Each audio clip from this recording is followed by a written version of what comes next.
Já está disponível o livro As Doutrinas do Inferno e Suas Manipulações Dentro das Igrejas. Adquira hoje mesmo.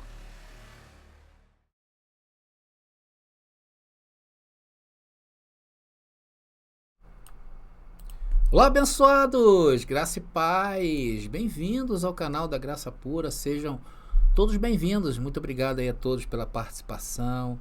Um abraço a todos vocês aí que estão no chat, muito obrigado, tá? Por essa companhia agradável, não somente aqui, como também lá no nosso WhatsApp. Muito obrigado, tá bom, abençoado? Bom, se você aí tem acompanhado as nossas mensagens têm feito você pensar, têm feito você buscar na palavra, e essa é a ideia, né? Que esses assuntos assim são bem pertinentes e bastante polêmicos, né? E chamar você realmente para essa reflexão aí dentro da palavra. Se inscreva no nosso canal que nós temos hoje vários assuntos aqui a tratar com vocês. Temos vários vídeos também que vai deixar você, esperto aí, tá bom, querido? Se inscreva no nosso canal, deixe o seu like, vem coisas boas por aí. Comentem à vontade, tá? Comentário, engajamento, isso é muito bom.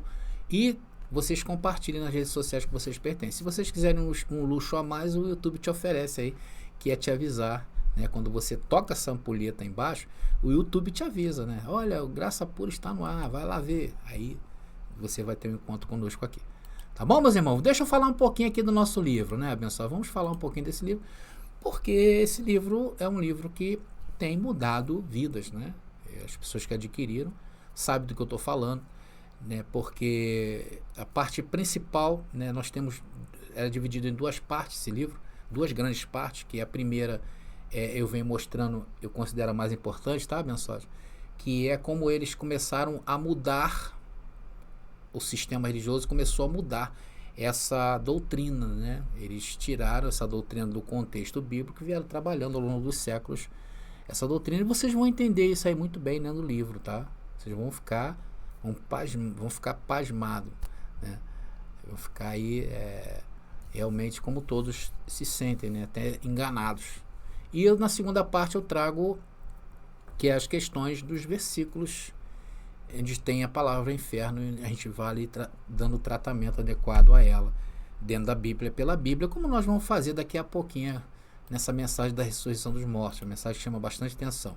Eu também queria avisar vocês que os nossos temas, os nossos estudos aqui, eu elaborei apostilas, com cada apostila são 10 temas nossos, onde eu apresento, né, os esboços da mensagem, faço comentário, mostro versículos da Bíblia, e isso vai dando mais base, né, para aquelas pessoas que querem ensinar, né, principalmente em casa, na rua mesmo, né, abençoador? Ou de repente você já tem aí, já frequenta, já tem uma reunião dos abençoados aí e quer ter base melhor para estar trazendo essa mensagem, eu aconselho vocês a adquirir as nossas apostilas. Atualmente temos 5 apostilas com 10 temas cada, tá legal? Me procurem lá no WhatsApp, ou então, abençoado, eu criei um site onde eu mostro esses temas. De repente você vai lá e escolhe os temas lá para você, tá bom? E todas as pessoas que adquiriram isso aí já estão falando que estão falando melhor, estão falando com base. Esse é o nosso objetivo. Ou se você quiser procurar diretamente lá no WhatsApp, fique à vontade, tá bom? O WhatsApp está aparecendo aí para vocês. E adquiram essa preciosidade, né? Vamos então às cerejas do bolo? Vamos nessa, abençoado. Vamos falar aí, um papo bacana aqui que nós vamos bater. Nós vamos falar sobre a ressurreição. Irmãos, nós temos sempre falado aqui neste canal que a Bíblia não foi um livro escrito ontem para os dias de hoje. É muito importante. Parece bobeira isso, né? Mas não é, abençoado. Tem gente que pensa que a Bíblia, não que ela tenha sido escrita, mas pensa que nós podemos contextualizar ela nos dias de hoje, principalmente por ser um livro que foi escrito em uma outra língua, milênios atrás, né? E fica muito difícil a sua interpretação. Não adianta você pegar uma palavra na Bíblia e ir para o português, que ela vai te dar a ideia do português de hoje, tá? Por esta razão, nós entendemos que a melhor forma de interpretação de seus textos não está nos dias de hoje, está no passado. E quando vamos estudar a Bíblia dentro do seu tempo, nós descobrimos que Deus separou, né? Aí que vem a parte importante. Nós descobrimos que Deus separou um povo, Deus escolheu um povo, tá? E neste povo se revelou. né? Aí esse povo se revelou. E esse povo é o povo que está contido na Bíblia. Esse povo é o povo de Israel. Deus chamou um homem de uma terra chamada Ur dos Caldeus. Eu acredito que todos conheçam essa história. Eu vou falar um pouquinho da história de Israel, do surgimento dessa nação. É importante para contextualizar vocês no que eu quero trazer o assunto principal. Então Deus chamou Abraão, né? E a este Deus prometeu o quê? Que faria dele uma grande nação. E prometeu que ele iria para uma terra onde mana leite e mel, né? Terra prometida. E Deus prometeu também a ele um filho especial. E esse filho nasceu, chamado Isaac, conhecido como o filho da promessa. Isaac gerou a Jacó. Jacó, Deus depois muda o seu nome para Israel. Aí é a origem do nome Israel.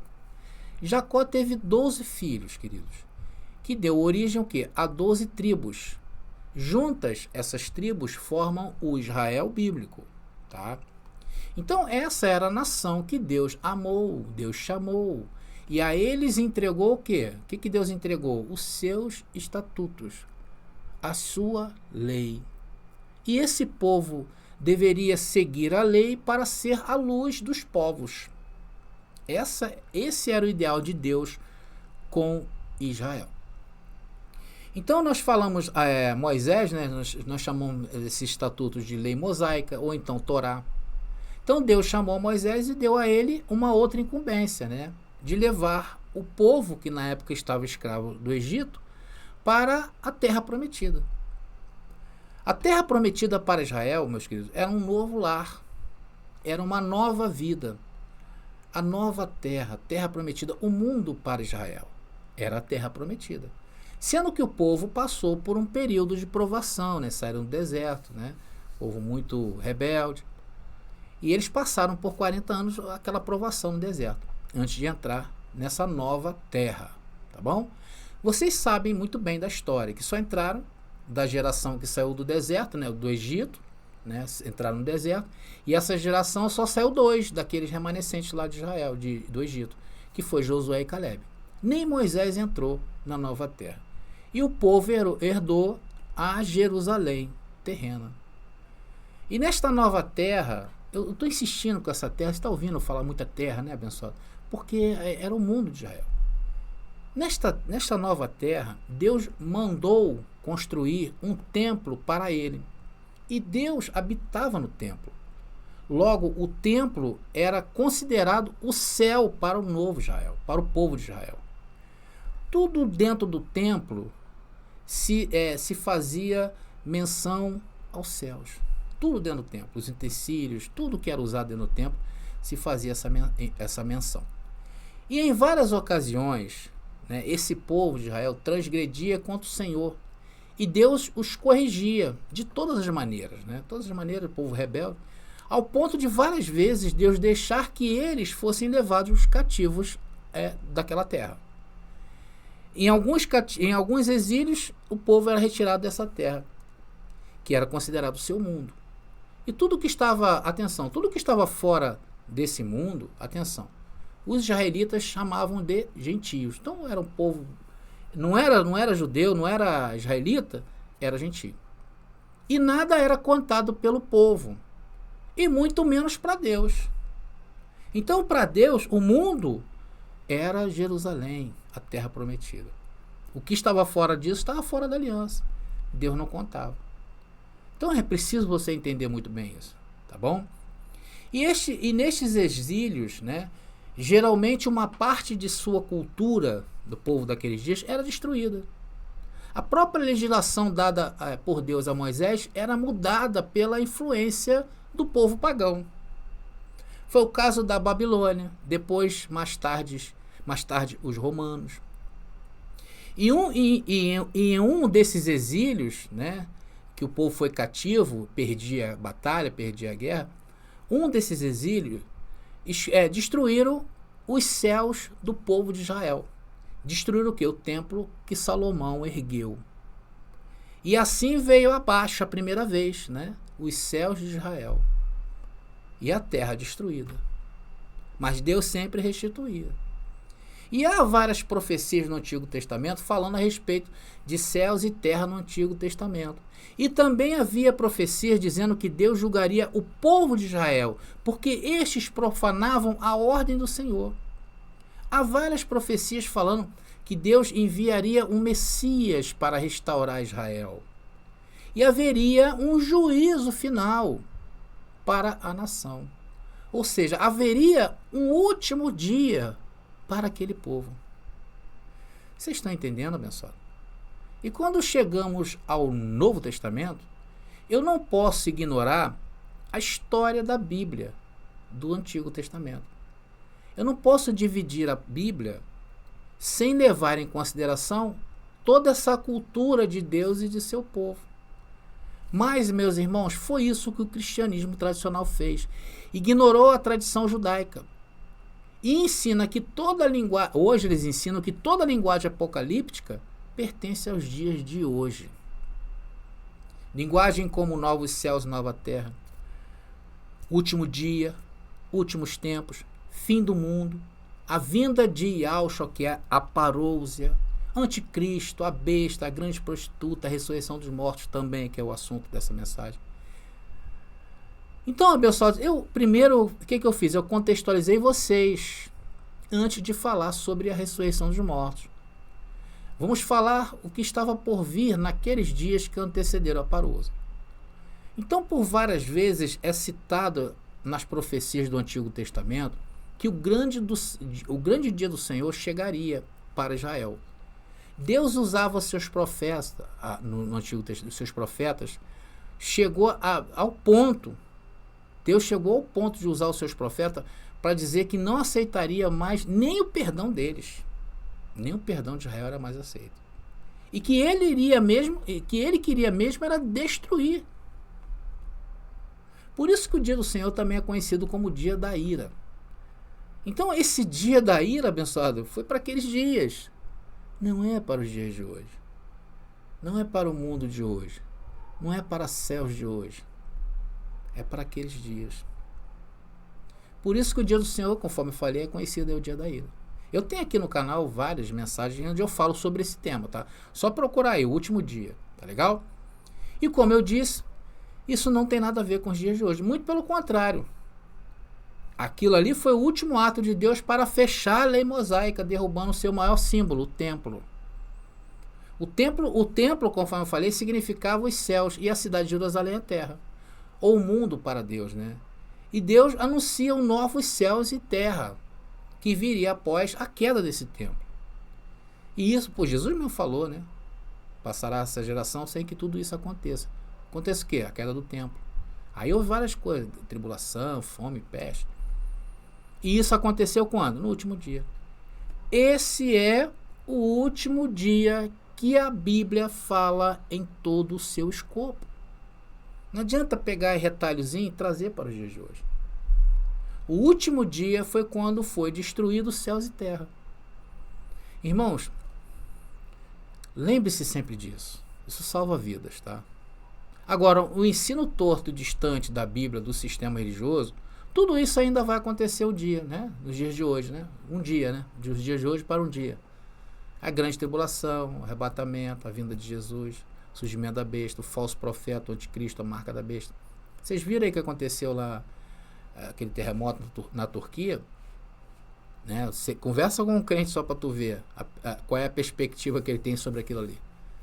É só negatividade, meu irmão. Terrível. A marca da besta, tudo isso, o juízo final, classificado por eles como o último dia, e depois ainda pregam que chegará ao fim, né? Tudo será destruído, céus e terra queimando, os elementos se desfazendo, né? O sol, sei lá, indo para onde.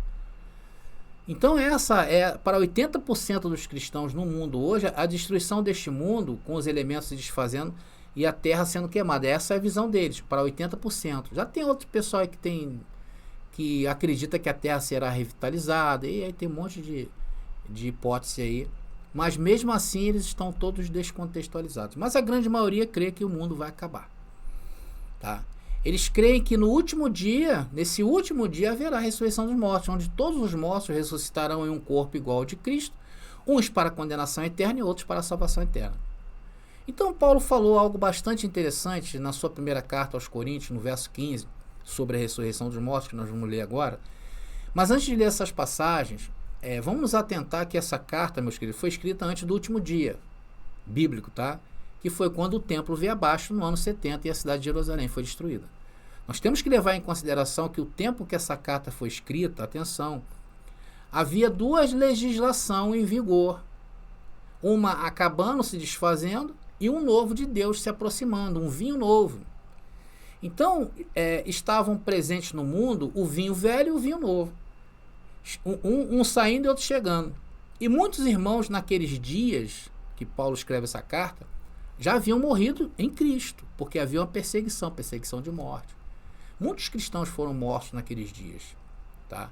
Então é muito importante você ter isso em mente quando Paulo escreve isso aqui, porque ele escreve para um povo específico que aguardavam o último dia. Ali naquele contexto estava certo. O povo já estava desanimado, porque muitos já pregavam naqueles dias que não haveria ressurreição. E naqueles dias pregar isto é uma aberração, é uma heresia. Hoje já não é assim. Se nós pregarmos ou pregamos que não haverá ressurreição dos mortos, estamos pregando certo, porque estamos definitivamente depois da queda do templo, do ano 70. Estamos no novo céu e nova terra. Mas naqueles dias não. Por isso que Paulo começa a escrever aqui e vamos começar o nosso passeio bíblico. Primeira carta de Paulo aos Coríntios, capítulo 15, versículo 16, diz o texto. E se não existe ressurreição dos mortos, então Cristo também não ressuscitou. Paulo começa logo dando foi enfático aí, né? Se não teve ressurreição, Cristo também não ressuscitou. Depois ele completa para aquele povo, para aqueles dias, tá bom, abençoado? Versículo 16, vamos lá, versículo 17, tá? Diz o texto: e se Cristo não ressuscitou, a fé que vocês têm é inútil e vocês ainda estão em seus pecados. Irmãos, a partir do momento que Cristo ressuscita, atenção, ele assume o papel do templo, porque somente através do sacrifício de animais dentro do templo poderia ser perdoado os pecados. Hello? Por isso que Paulo escreveu isso. Quem procurava o templo para perdão de pecado naqueles dias já estava descontextualizado. Aí Paulo prossegue neste entendimento, que é o verso 18, que vamos ler agora. Vamos lá. Versículo 18 diz o texto: nesse caso, todos os que adormeceram crendo em Cristo estão perdidos. Por que, irmãos, Paulo escreveu isso? Se Cristo não ressuscitou, ele não tem poder de perdoar os pecados. Logo, todos estão perdidos. Irmãos, atenção no que eu vou dizer. O perdão dos pecados naqueles dias era necessário. Por quê? Porque havia uma legislação vigente que era judaica. Ainda que se estivesse anunciando o vinho novo, mas o que o vigorava estava se apagando, muitas coisas estavam sendo desfeitas, como a questão do perdão dos pecados, conforme eu falei para você, que não era mais dentro do templo, sacrifício de animais. Tá? Então, o perdão, de pedir perdão dos pecados era necessário, enquanto a lei judaica estivesse de pé. E aqui lembrando mais uma vez que é a queda do templo, tá? Isso é antes da queda do templo, porque a queda do templo significou o fim da legislação judaica. Por isso que eu falo, hoje já não é assim.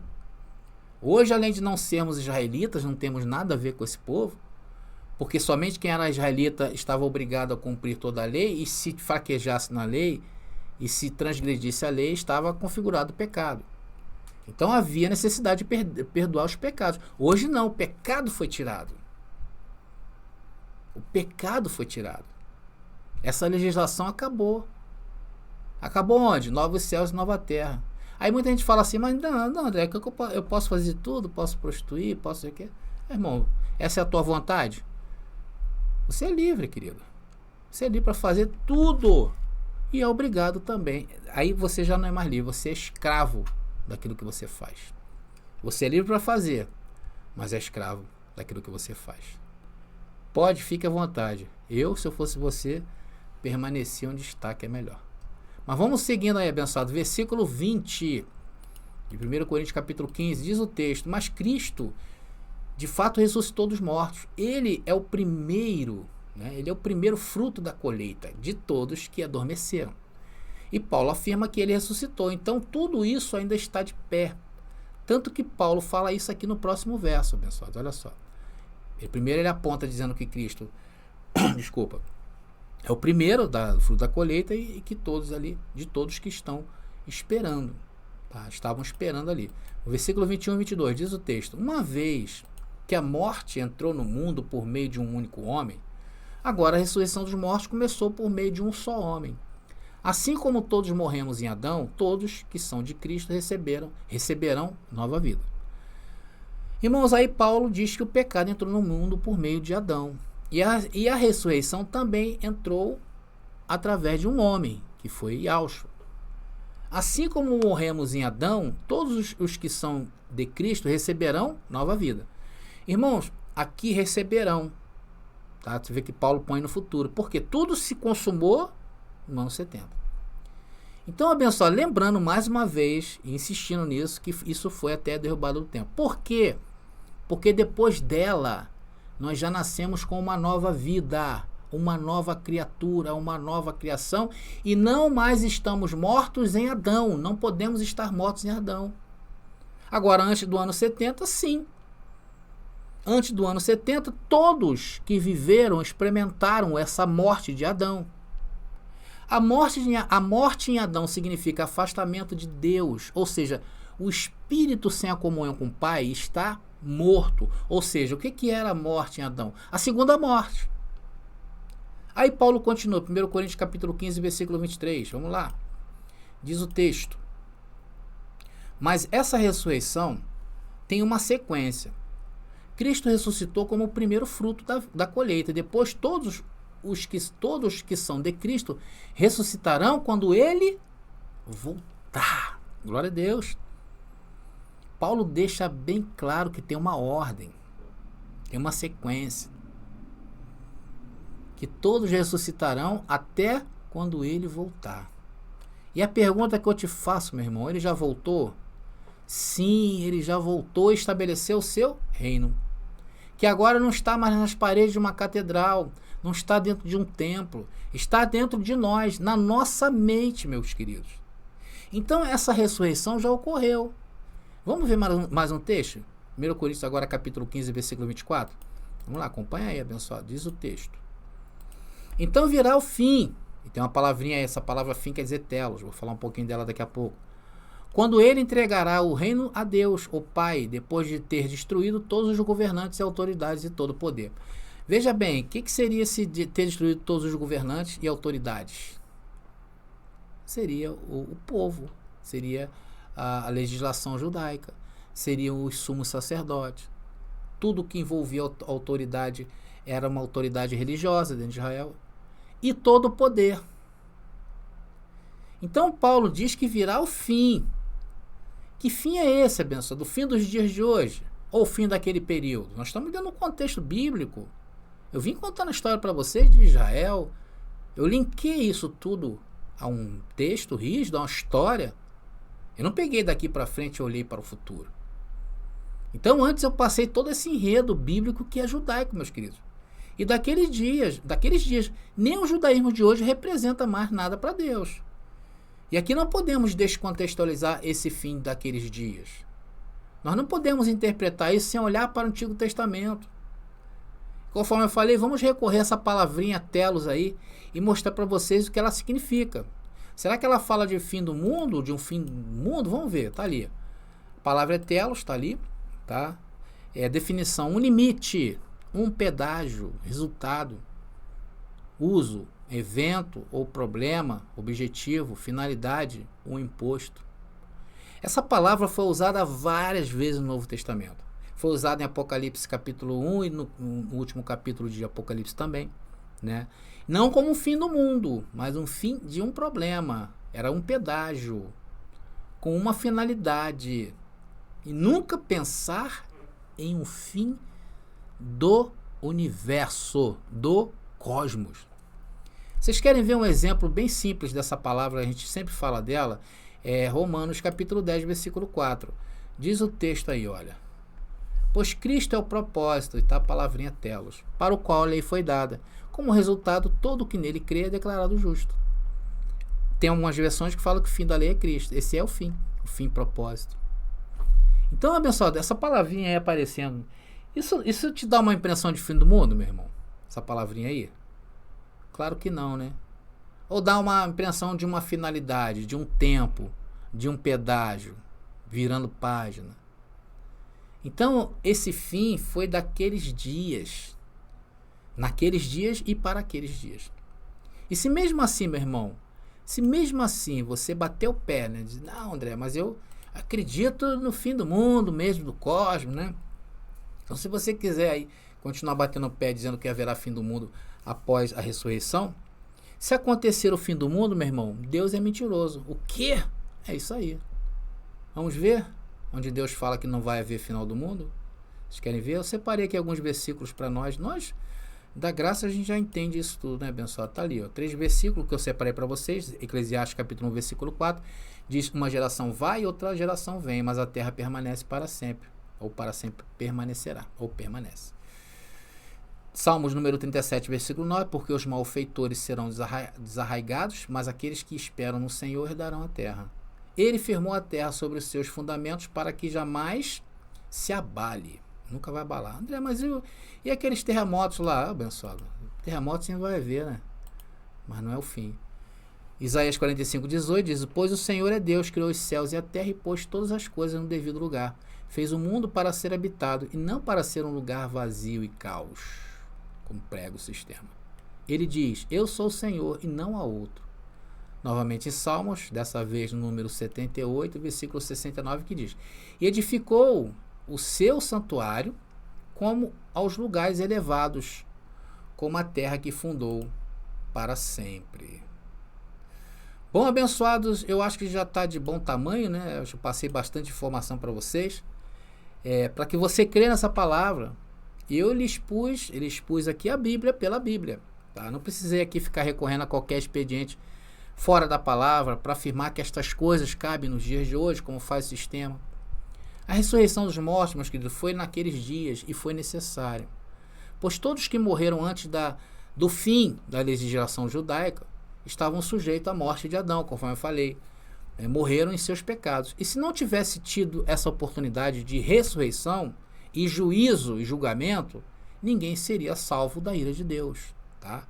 Logo, a ressurreição dos mortos teve também o seu contexto, a sua finalidade. E essa ressurreição se deu aonde? No âmbito espiritual. Não existe a ressurreição de corpo de Cristo. É impossível imaginar isso. Eu tenho outros vídeos aqui no canal onde eu explico de forma mais detalhada para vocês, né, as questões de juízo final, a ressurreição dos mortos. Por ora, eu só quis mostrar a vocês que a ressurreição dos últimos dias já aconteceu e que hoje o sistema prega, aquilo que o sistema prega hoje, é uma descontextualização bíblica. Tá bom, meus irmãos? Bom, meus amados irmãos, espero que tenha sido claro para você essa mensagem.